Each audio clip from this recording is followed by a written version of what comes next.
Assalamualaikum warahmatullahi wabarakatuh. Perkenalkan, saya Amiruddin Fikri Nur dari kelas MI2C akan menjelaskan tentang pengelolaan akses dan framework Bootstrap. Ini adalah materi pertemuan kelima dari pemrograman web lanjut. Pertama-tama, kita buka terlebih dahulu VS Code-nya. Lalu, di sini kita sudah membuka file Laravel yang sudah saya punya. Lalu masuk ke dalam, kita lihat pada folder public. Di sini terdapat beberapa file, yaitu CSS, img, JS, htaccess, favicon, dan index, robot, lalu web config. Ini adalah file public yang bisa diakses oleh view. Kemudian, saya menyiapkan sebuah kode root dan view. Kode root seperti ini, yaitu kode root yang kita gunakan pada materi yang lalu, kemudian file view yang juga kita pakai pada materi minggu lalu. Setelah itu, kita coba untuk membuat folder CSS di dalam folder public agar file view ini bisa mengambil file CSS yang ada di atau bisa memanggil file CSS yang ada di folder public. Kita buat file CSS-nya, lalu kita beri nama mystyle.css, kemudian kita isi seperti ini, body, tanda kurung, kemudian background color, Alice blue. Kemudian kita simpan. Setelah itu, kita buat juga folder bernama JS, di mana isinya itu kita buat file bernama myscript.js, di mana isinya itu seperti ini. Setelah itu kita simpan. Lalu kita modifikasi file view mahasiswa.blade tadi dengan memberikan sebuah link untuk mengakses file CSS dan file JS tersebut. Nah, seperti ini. Lalu kita beri alamat dari file CSS dan file JS tadi.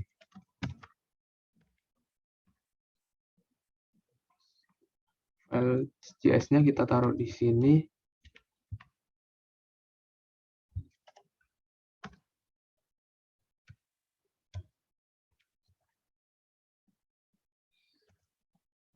Ini kita tulis nama dari file yang tadi, script.js. Kemudian kita simpan. Lalu coba untuk kita jalankan file mahasiswa.blade ini. Pertama-tama kita buka terminal terlebih dahulu. Lalu kita jalankan melalui PHP Artisan.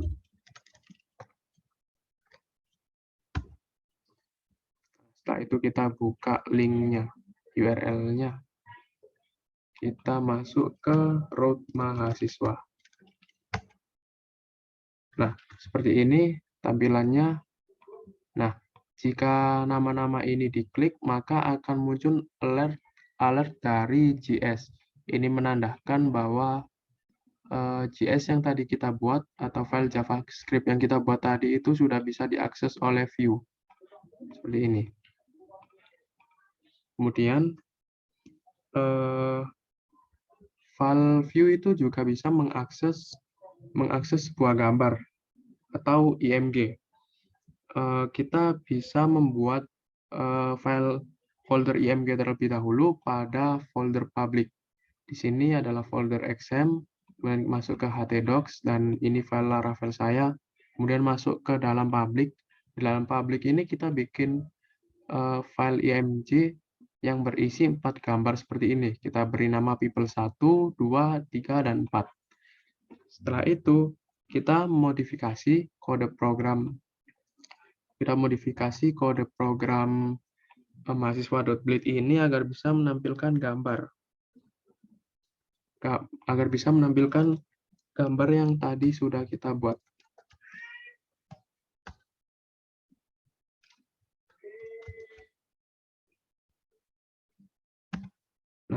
Untuk mempercepat prosesnya akan saya langsung kopikan saja dari kode program yang sudah saya buat untuk laporan. Ini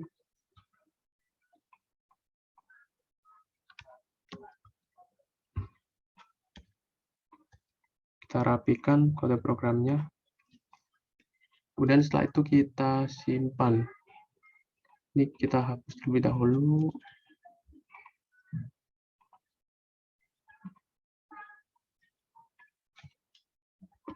Nah, seperti ini kita simpan lalu kita jalankan pada web browser.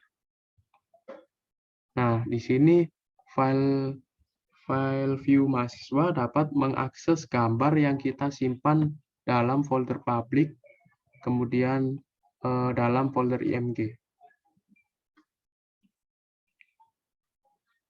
Kemudian tanda forward slash yang ada di depan setiap aset yang akan kita tampilkan ini itu mengacu kepada public. Jadi jika tanda forward slash ini kita hapus, maka aset-aset kita akan diakses langsung melalui file mahasiswa ini, bukan melalui file public. Untuk itu coba kita hapus.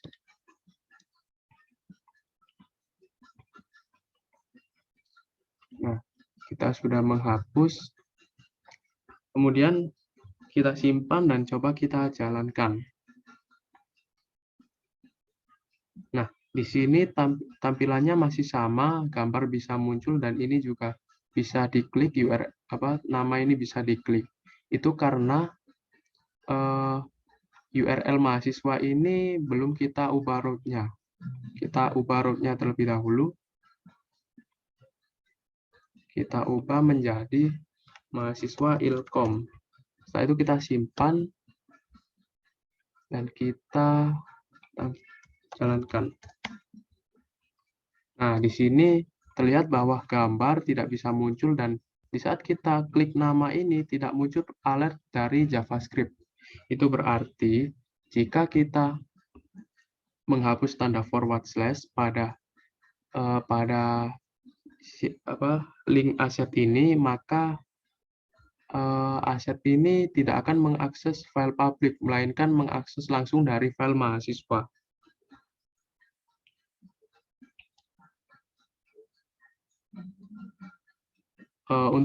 Agar kita mengetahui alamat URL yang diakses oleh CSS, kita ketik view source di sini.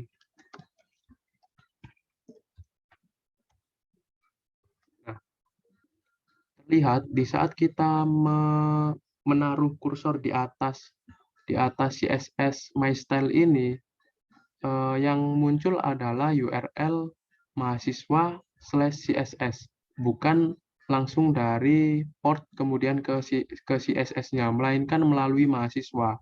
Seharusnya URL yang muncul adalah melalui port kemudian langsung ke CSS. Kemudian untuk membuktikannya lagi, kita tambahkan lagi forward slash-nya di setiap aset yang sudah kita buat. Kita tambahkan, kemudian kita simpan, lalu kita jalankan lagi. Nah, di sini terlihat jika di depan folder CSS ini terdapat tanda forward slash, maka folder CSS ini akan diakses langsung melalui public. Jadi di sini terlihat setelah port 8000 itu langsung mengarah ke CSS.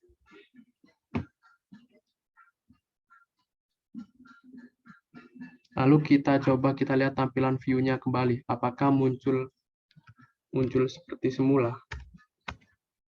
Nah, di sini sudah muncul gambar-gambarnya dan juga jika kita klik namanya, muncul alert dari JavaScript.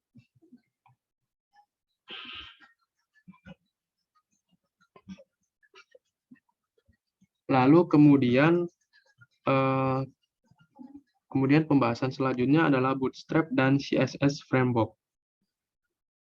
Untuk dapat mengakses Bootstrap, kita harus memodifikasi file view mahasiswa.blade ini dengan menambahkan link CDN Bootstrap. Untuk mendapatkan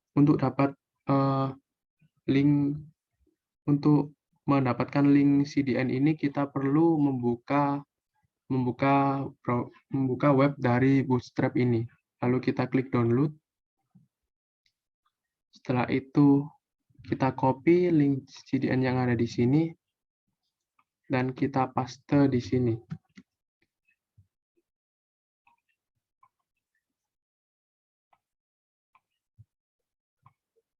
Kita paste di sini. Setelah itu untuk selanjutnya masih ada ada lagi yang harus kita copy dan paste di bawah sini.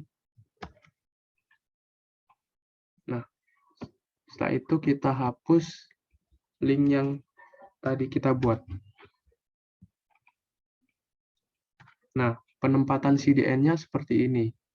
Lalu kita edit atau kita modifikasi kode programnya dengan memberikan class-class yang sesuai dengan Bootstrap-nya. Agar lebih cepat, maka akan saya kopikan dengan yang sudah saya buat. Seperti ini, lalu kita simpan.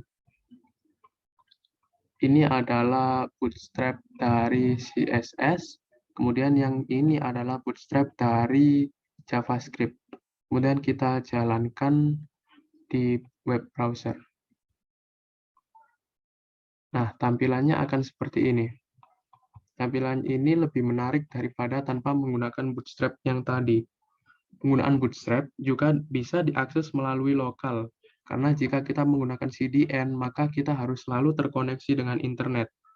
Untuk mengakses Bootstrap secara lokal, kita harus mempunyai file Bootstrap, CSS, dan JS pada folder public. Cara mendownload file CDN, kita buka URL yang ada di sini, kita copy dan paste di web browser, dan setelah kita tulis di web browser akan muncul seperti ini, lalu kita save as. Setelah itu, karena ini adalah Bootstrap dari CSS, maka kita simpan di dalam folder CSS. Setelah itu kita simpan. Lakukan hal tersebut pada ketiga file yang lain yang ada di bawah sini. Lakukan hal yang sama seperti kayak tadi. Kita simpan semua di dalam file CSS dan JS, maka isinya file CSS dan JS akan seperti ini. Tempat Bootstrap min CSS, kemudian di JS ada Bootstrap min JS, jQuery, dan Popper min JS. Setelah itu kita modifikasi kode program agar bisa mengakses Bootstrap secara lokal. Agar lebih cepat, maka akan saya pakai yang sudah saya buat sebelumnya. Nah, seperti ini. Di sini kita mengakses Bootstrap CSS melalui folder CSS yang ada di folder public. Begitu juga JavaScript-nya kita akses melalui folder JS yang ada di folder public. Setelah itu kita simpan dan kita jalankan. Nah, tampilannya masih tetap sama. Ini berarti folder atau file Bootstrap yang kita akses secara lokal tadi itu berhasil diakses. Baik, sekian dari saya tentang pengelolaan akses dan framework Bootstrap pertemuan 5 ini. Apabila ada salah kata, mohon maaf. Sekian, wassalamualaikum warahmatullahi wabarakatuh.